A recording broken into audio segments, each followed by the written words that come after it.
อให้วันนี้สมคิดสมหวังสมใจสมนึกสมปรารถนาสมประสงค์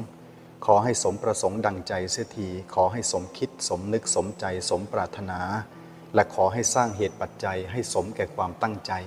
ถ้าหากว่าตั้งใจมากเกินไปและไม่ได้สร้างเหตุปัจจัยที่จะได้สมประสงค์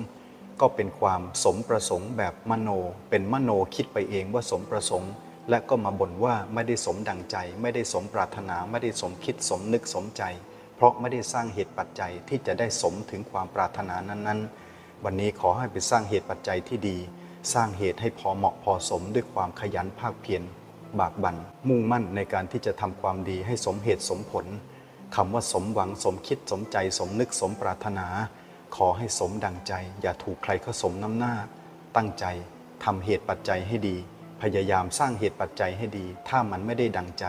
ก็ขอให้นึกว่าได้เท่านี้ก็ดีแล้วสมดั่งใจแล้วไม่แย่ไปมากกว่านี้ก็ดีแล้วสมดั่งใจแล้วสมหวังสมคิดสมใจสมนึกสมปรารถนาขอให้สมดั่งใจปรารถนาทุกท่านด้วยการสร้างเหตุที่ดีให้สมเหตุสมผลกันและถ้าไม่ได้ดั่งใจก็นึกเสียว่าได้เท่านี้ก็ดีแล้วขอเจริญพรเป็นกำลังใจ